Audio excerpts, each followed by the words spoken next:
పోచారం శ్రీనివాస్ రెడ్డితో సీఎం రేవంత్ రెడ్డి భేటీ కావడంపై బీఆర్ఎస్ మండిపడింది. ఈ మేరకు పోచారం ఇంటి ముందు బీఆర్ఎస్ నేతలు ధర్నాకు దిగారు.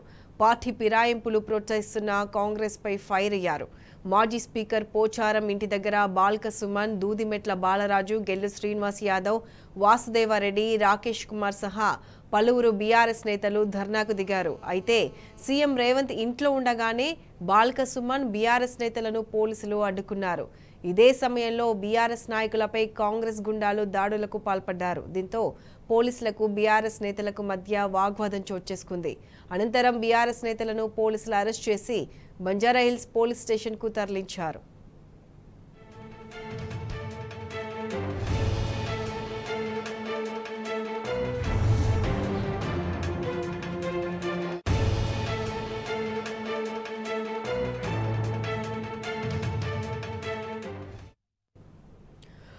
పోచారం శ్రీనివాస్ రెడ్డితో సీఎం రేవంత్ రెడ్డి భేటీ కావడంపై బీఆర్ఎస్ మండిపడింది. ఈ మేరకు పోచారం ఇంటి ముందు బీఆర్ఎస్ నేతలు ధర్నాకు దిగారు.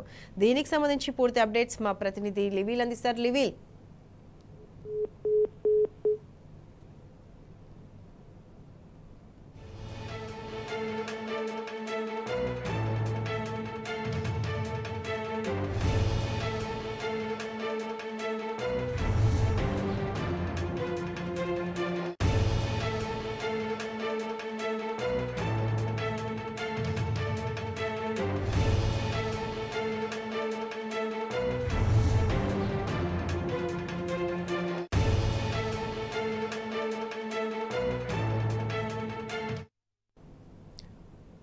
లివిల్ చెప్పండి. ఇవాళ ఏదైతే ఒక పార్టీలో బీఫామ్ పైన గెలిచి ఇతర పార్టీలకు వెళ్లే నాయకులకి అలా ఒక హెచ్చరిక అని చెప్పుకోవచ్చు.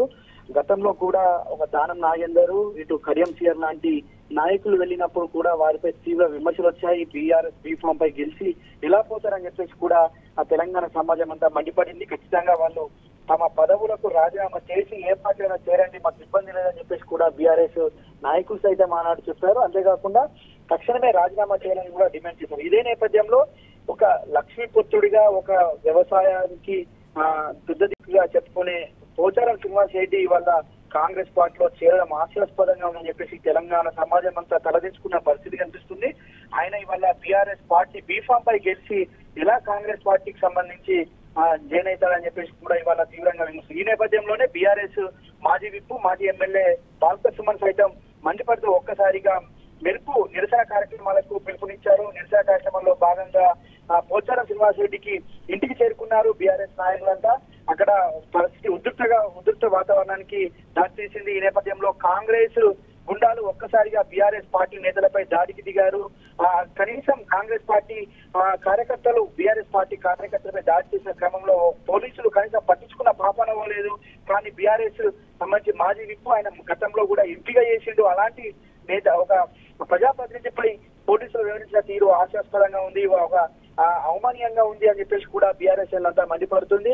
అంతేకాకుండా బీఆర్ఎస్ పార్టీకి సంబంధించిన ఏ నేత వెళ్ళినా ఇక నుంచి మేము ఖచ్చితంగా తీవ్రంగా అడ్డుకుంటాం, వారిపై నిరసన కార్యక్రమాలు చేపడతామని చెప్పేసి కూడా ఈ సందర్భంగా బీఆర్ఎస్ పార్టీ శ్రేణులు పిలుపునిచ్చాయి. ఖచ్చితంగా ఇవాళ బాన్స్వాడలో అడుగడుగున పోచారం శ్రీనివాస్ రెడ్డిని అడ్డుకుంటాం, ఆయన కార్యక్రమాలలో ప్రతిదాన్ని కూడా మేము అడ్డుకునే ప్రయత్నం చేస్తాం, వారిని నిర్వహించే వరకు కూడా మేము ఈ విధంగా నిరసన కార్యక్రమాలు చేస్తామని చెప్తున్నారు. అంతేకాకుండా ఏదైతే గతంలో ఎవరైతే ముగ్గురు ఎమ్మెల్యేలు వేరో వాళ్ళని తక్షణమే అనర్థం వేటు వేయాలని చెప్పేసి ఇప్పటికే స్పీకర్ కు అప్లికేషన్ పెట్టారు. అంతేకాకుండా కోర్టులో సైతం దీనిపై పిటిషన్ దాఖలు చేశారు. ఈ నేపథ్యంలోనే ఇప్పటికైనా కనీసం వాళ్ళు అడ్డుకోవాలని చెప్పేసి కూడా తీవ్ర నిరసన కార్యక్రమాలు చేపట్టారు. రేవంత్ రెడ్డి సైతం ఒక ప్రజాస్వామ్యయుతంగా గెలిచిన వారిని అప్రజాస్వామికంగా తీసుకోవడం ఏంటని చెప్పేసి కూడా ప్రశ్నించారు. జాతీయ నాయకులు రాహుల్ గాంధీ సైతం వాళ్ళ ఒక పార్టీలో గెలిచి ఇతర పార్టీలకు వస్తే వెంటనే సభ్యత్వం రద్దు చేయాలని పిలుపునిస్తారు. కానీ ఇదే దానికి విరుద్ధంగా ఇవాళ రేవంత్ రెడ్డి చేస్తున్న తీరేంటని చెప్పేసి కూడా మండిపడ్డ పరిస్థితి వల్ల రాష్ట్రంలో కనిపిస్తుంది.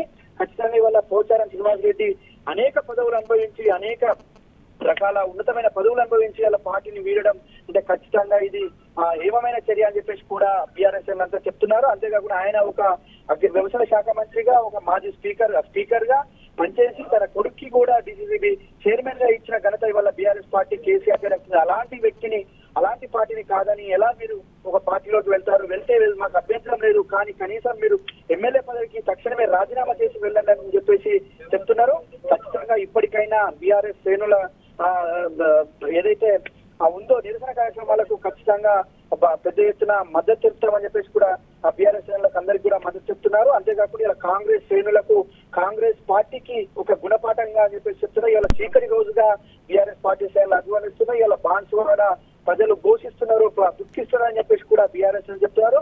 అంతేకాకుండా ఒక అప్రజాస్వామికంగా పోలీసులు వివరిస్తున్న తీరును సైతం ఇవాళ బీఆర్ఎస్ శ్రేణులు తీవ్రంగా వ్యతిరేకిస్తున్నాయి. ఒక మాజీ ఎంపీని మాజీ ఎమ్మెల్యేను పట్టుకొని గల్లాపట్టి లాగడం ఏంటని చెప్పేసి కూడా, అది దళిత నాయకుడు అలాంటి నాయకులు పట్టుకొని లాగడం ఏంటని చెప్పేసి కూడా తీవ్ర స్థాయిలో విమర్శలు వస్తున్నాయి. పోలీసులు సైతం ఒక కాంగ్రెస్ కార్యకర్తలా వ్యవహరించారని చెప్పేసి కూడా ఇవాళ తీవ్రంగా విమర్శలు వస్తున్నాయి. ఈ నేపథ్యంలో ఇప్పటికైనా పోలీసులు ప్రజాస్వామ్యాన్ని రక్షించాలి, శాంతి భద్రతలను కాపాడాలి, కానీ ఇలా గుండాగా వివరించడం తీరు కరెక్ట్ కాదని చెప్పేసి కూడా ఇవాళ బీఆర్ఎస్ వాళ్ళంతా చెప్తున్నాయి.